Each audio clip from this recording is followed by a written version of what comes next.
ఇప్పుడు రాష్ట్రంలో హాట్ టాపిక్గా మారిన విషయం ఏమిటి అంటే అజారుద్దీన్. ఎందుకంటే ఈరోజు 12:15 ఆయనకు రాష్ట్ర ప్రభుత్వం ఆయనకు రేవంత్ రెడ్డి ఆధ్వర్యంలో రేవంత్ రెడ్డి ప్రభుత్వం ఆయనకు మంత్రి పదవి ఇవ్వబోతున్నది. ఈయనకు మంత్రి పదవి ఇచ్చే ముందు ఈయన ఎమ్మెల్యే కాదు, ఎమ్మెల్సీ కాదు.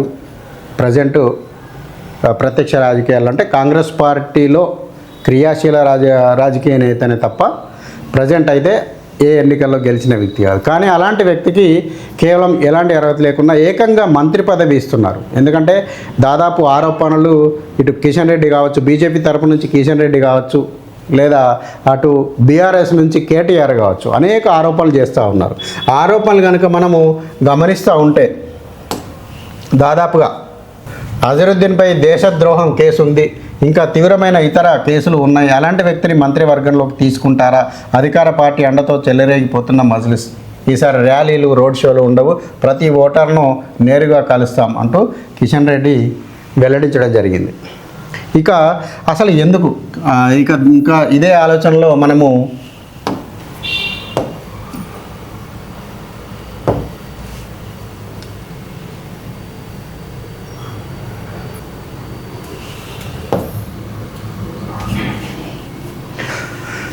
ఇక కేటీఆర్ బీఆర్ఎస్ నుంచి కేటీఆర్ వాదన కూడా మనం చూస్తున్నట్లయితే జూబ్లీహిల్స్ ఉప ఎన్నికల వేళ మంత్రి పదవి అజారుద్దీన్కి ఇవ్వడం అనేది కోడ్ ఉల్లంఘనే.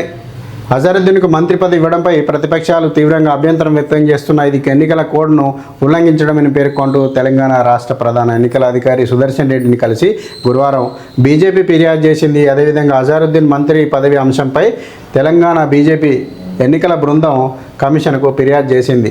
అదేవిధంగా కేటీఆర్ కూడా మాట్లాడుతూ మరోవైపు ఈ అంశంపై BRS working president Kalvakuntla Taraka Ramarao కూడా ఎక్స్ వేదికగా స్పందించారు. మాజీ క్రికెటర్ అజారుద్దీన్ కేబినెట్లోకి తీసుకోవడం జూబ్లీహిల్స్ ఉప ఎన్నిక కోసమేనని ఆయన మాట్లాడారు. ప్రభుత్వంలోకి వచ్చిన 2 ఏళ్ల తర్వాత కాంగ్రెస్ పార్టీ ఎట్టకేలకు క్షేత్రస్థాయి వాస్తవాలను గ్రహిస్తున్నట్లు కనిపిస్తోంది. అందుకే పూర్తిగా పార్టీ పరువును కాపాడుకోవడానికి అడ్డగోల ప్రయత్నాలు చేస్తుంది అంటూ మాట్లాడుతూ ఉంది. మాజీ ఎంపీ గత ఎన్నికల్లో జూబ్లీహిల్స్కి పోటీ చేసిన అజారుద్దీన్ ఈ ఉప ఎన్నికల బరిలో నిలబడతారని ప్రచారం ఉధృతంగా సాగింది. అయితే అనూహ్యంగా ఆయన్ని గవర్నర్ కోటా ద్వారా ఎమ్మెల్సీని చేసింది కాంగ్రెస్ ప్రభుత్వం. ఈ ఎమ్మెల్సీ తోటి ఆయనకి మంత్రి పదవి ఇస్తున్నట్లుగా మనకు సమాచారం ఈ జనంగొంతులో రావడం జరిగింది. అదేవిధంగా ఆయనకు మంత్రి పదవి ఇవ్వడం కూడా ఎన్నికల కోడ్ నిబంధనలకు విరుద్ధమేనంటూ బీఆర్ఎస్ పార్టీ ఒకవైపు వాదిస్తూ ఉంది. అయితే ఇటు జీవన్ రెడ్డి, ఇటు కేటీఆర్ ఏమో బీఆర్ఎస్ పార్టీ ఏమో ఎన్నికల కోడ్ ఉల్లంఘన అని మాట్లాడుతూ ఉన్నారు. ఇటు బీజేపీ నాయకులు వచ్చేసరికి, కిషన్ రెడ్డి వచ్చేసరికి వీళ్ళందరూ ఏం మాట్లాడుతూ ఉన్నారంటే ఆయనపై దేశద్రోహం కేసులు ఉన్నాయి, దేశద్రోహం కేసులు ఉండడం మూలంగా ఆయనకు ఎలాంటి రాజ్యాంగ పదవిని మీరు కట్టబెడతారు అని చెప్పి మాట్లాడుతూ ఉన్నారు.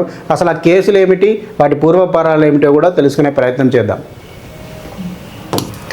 ఈరోజు మధ్యాహ్నం 12:15 రాజ్భవన్ హైదరాబాద్లో ఆయనకి మంత్రి పదవి ఇవ్వనున్నారు.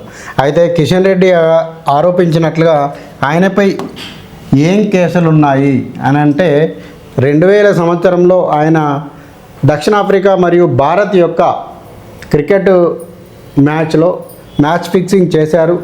మ్యాచ్ ఫిక్సింగ్ అనేది కూడా క్రికెట్ అభిమానులు కావచ్చు, దేశ ప్రజలు కావచ్చు, ఎవరైనా సహజంగా క్రికెట్ ఒక దేశం ఇంకొక దేశం ఆడుతున్నప్పుడు ఒక దేశం ఇంకొక దేశం ఆడుతున్నట్లుగానే భావిస్తారు. కేవలం అజారుద్దీన్ను దక్షిణాఫ్రికాలో ఇంకో క్రికెటర్ ఆడుతున్నట్లుగా ఎప్పుడు కూడా భావించరు. ఇండియా వర్సెస్ దక్షిణాఫ్రికా అని అంటారే తప్ప అజారుద్దీన్ వర్సెస్ దక్షిణాఫ్రికా అనరు. కాబట్టి అది దేశద్రోహం కేసు కిందికే వస్తుంది అనేది ఇప్పుడు ఇక కిషన్ రెడ్డి గారు మాట్లాడుతున్న వాదనల్లో. అది 2000 సంవత్సరంలో దాదాపు కోర్టు కేసు నంబర్ 64 దాని ప్రకారంగా అజారుద్దీన్ స్టేట్ ఏదైతే పాల్గొన్నారో దాదాపు అప్పుడే బీసీసీఐ కూడా ఆయనపై జీవితకాల నిషేధం విధించింది. మళ్ళీ ఎప్పుడు కూడా ఇక క్రికెట్ ఆడకూడదు అనేది ఆయన మీద పూర్తి స్థాయి నిషేధాన్ని విధించింది.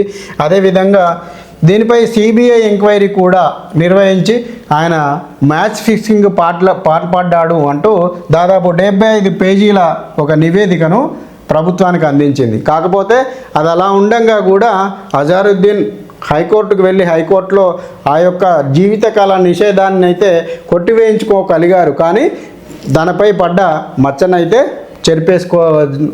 చెరిపేసుకోకుండా జరిగిపోయింది.